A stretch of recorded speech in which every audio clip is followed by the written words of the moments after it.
მინდა რამდენიმე ძალიან მნიშვნელოვან თემას შევეხო. მინდა კარგი ამბებით დავიწყო. პირველი ჩვენ არჩევნების დროს დავაანონსეთ ძალიან მნიშვნელოვანი პროგრამა. ეს ეხება უსახკარო თბილისელებს, რომლებსაც არ აქვს საცხოვრებელი ფართები და ჩემი გუნდის დაპირება იყო, რომ ჩვენ ყველაფერს გავაკეთებდით იმისთვის, რომ ეს პრობლემა მოგვეგვარებინა. ყველა 400-მდე ოჯახი, რომელსაც დღეს აქვს უსახკარო სტატუსი, უზრუნველყოფილი იქნება საცხოვრებელი მუნიციპალური საცხოვრებელი ფართებით. ჩვენ რა თქმა უნდა, ჩვენს ყველა დაპირებას პირნათლად ვასრულებთ და თანმიმდევრულად მივყვებით იმ გაწერილ პროგრამას და გეგმას, რომელიც წარუდგინეთ საზოგადოებას. დღეს მინდა მოგაწოდოთ ინფორმაცია ამ პროგრამის შესახებ. მე რამდენიმე მთავრობის ხდომის დროს აღვნიშნე ამასთან დაკავშირებით და ხაზი გავუსვი, რომ თებერვლის თვეში ვიწყებდით უშუალოდ ამის განხორციელებას. დღეს 8 ოჯახს გადავცემთ საცხოვრებელ ფართს, რაც ძალიან მნიშვნელოვანია და მინდა გითხრათ, რომ წლის განმავლობაში წელს რამდენიმე ათეული ოჯახი იქნება დაკმაყოფილებული საცხოვრებელი ფართით დაახლოებით 60 ოჯახი.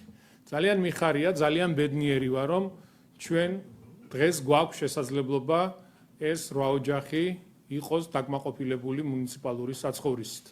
და კიდევ ერთხელ ვიმეორებ, რომ პირობას ვდებთ მომდევნო 4 წლის განმავლობაში არც ერთი უსახკარო სტატუსის მქონე ოჯახი არ იქნება საცხოვრისის გარეშე. ჩვენ ყველანაირ ხელშეწყობას ვაკეთებთ, ყველანაირად გვერდით უდგავართ ასეთ ოჯახებს, ვინც მართლა გაჭირვებულია, ვინც მართლა უსახკარობის პრობლემას განიცდის და არა კონკრეტულ დაჯგუფებებს, რომლებიც თაღლითურად იტაცებენ სახელმწიფო მიწებს. ამას არავითარ შემთხვევაში არ დაუშვებთ და ყოველთვის მუნიციპალიტეტის მხრიდან მოყვება შესაბამისი რეაგირება. ჩვენ დავიცავთ მიწებსაც, დავიცავთ ჩვენ სახელმწიფოსაც, საზოგადოებასაც და ყველას. ჩვენი მოქმედებები, რა თქმა უნდა, არის კანონის ფარგლებში და ყველაზე მთავარი ეს არის სამართლიანობა.